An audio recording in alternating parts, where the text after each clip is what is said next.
The storm had rolled in without warning, swallowing the small town in a blanket of icy rain and howling wind.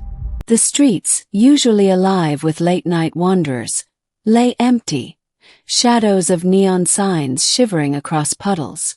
Inside a modest house at the edge of the town, Ethan Cole sat with his hands wrapped around a steaming mug of coffee, listening to the storm batter his windows. He was a man in his mid-30s, quiet, solitary, and somewhat withdrawn from the world. Years of working odd jobs, moving from one place to another, had left him wary of attachments. The storm outside felt familiar, chaotic, restless, unrelenting. A sudden knock at the door broke the silence. Hesitant, not the confident pounding of someone who belonged, but the desperate tap of someone clinging to hope. Ethan frowned. Who would be out here in such weather? He pulled on his flannel jacket, crossed the room and opened the door. What he saw made him freeze. A young girl stood on his porch, drenched from head to toe, her thin clothes plastered to her skin. But it wasn't her shivering body that stole his breath. It was her face. Her eyes were large, luminous, reflecting the dim porch light with a faint silver glow. Her skin held a pale lavender tint, as though bruised by nature, and delicate ridges traced along her cheekbones like faint etchings of crystal. She was not human. She swayed slightly, clutching her arms around herself. "Please." Her voice trembled, accented in a way that bent human speech into something softer, almost melodic. "I need shelter." Ethan's rational mind screamed to slam the door shut. Aliens were not unheard of anymore. Humanity had encountered them a decade ago, and most were relegated to research zones or diplomatic centers. But one showing up at his doorstep, alone, freezing, vulnerable, was beyond anything he could comprehend. And yet something in her eyes, a mixture of fear and fragile trust, stopped him. He stepped aside. "Come in." The alien girl hesitated only a moment before crossing the threshold. Water dripped onto the wooden floor as she wrapped her arms tighter, trying not to make a sound. Ethan shut the door against the storm. "You're going to catch your death out there," he muttered, leading her toward the fireplace. As she crouched near the warmth, Ethan grabbed a blanket and draped it over her shoulders. She clutched it like a lifeline, her luminous eyes darting around the room as though every corner held both safety and danger. ###middle. Hours passed before she spoke again. She had introduced herself simply as Lyra. She revealed little at first, where she came from, why she was here, but Ethan sensed the weight of secrets pressing against her small frame. "Why my door?" Ethan asked one evening days later, as rain pattered outside once more. Lyra's gaze met his. "Because yours was the only light I saw." Her words were simple, but they carried something deeper, something Ethan didn't fully grasp. He offered her food, clothing, a spare room.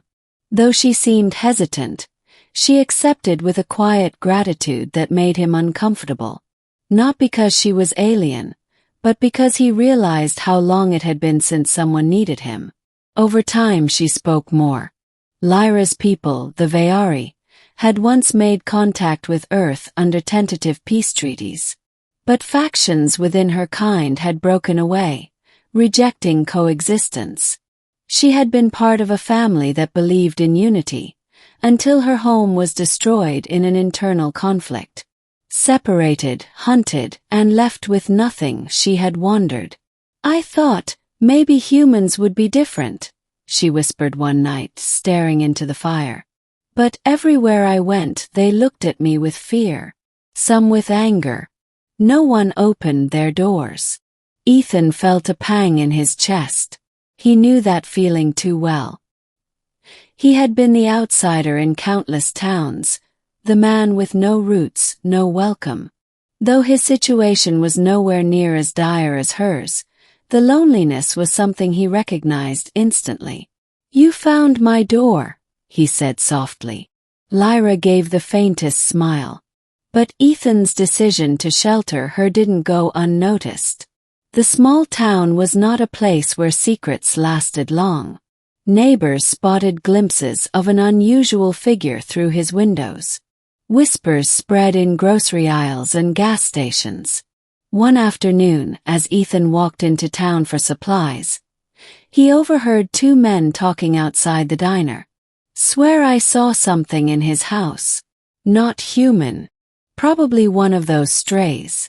Dangerous. Should report it."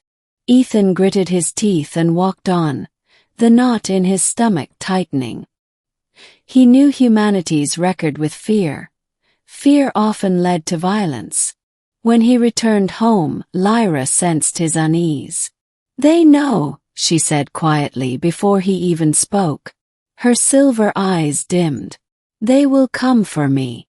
"No one's taking you," Ethan said, firmer than he expected. She studied him, as though weighing whether she could believe in such a promise. For a long moment she said nothing, then simply whispered, "Why?" Ethan thought of the night she had knocked. Of her trembling hands, her desperate eyes. Of his own life, once marked by silence and solitude.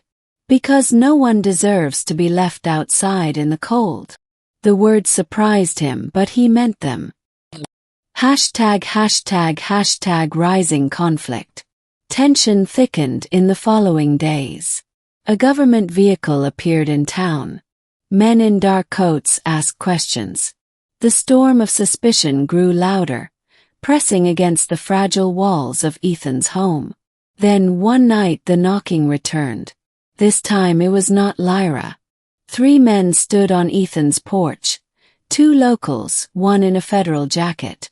Their eyes were sharp, their voices clipped. "We've had reports," the agent said. "You've been harboring an unauthorized extraterrestrial." Ethan's jaw tightened. "You've got the wrong house." But they pushed past him, searching the rooms. Ethan's heart thundered. Lyra was hidden in the basement, concealed behind boxes and the old furnace. He prayed they wouldn't find her. Minutes dragged into hours. At last, the men left with warnings. "If you're lying," the agent said coldly, "you'll be charged with obstruction and harboring." Ethan shut the door, his hands shaking. He found Lyra crouched in the shadows, her body trembling, not from fear of discovery, but from something deeper. "You should let me go," she whispered. "They'll ruin you."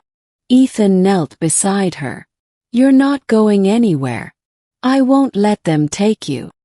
Her eyes shimmered with unspoken emotion, and for the first time since she'd arrived, she reached for his hand. Her skin was cool, but her grip was strong. ###climax. The town eventually turned against him.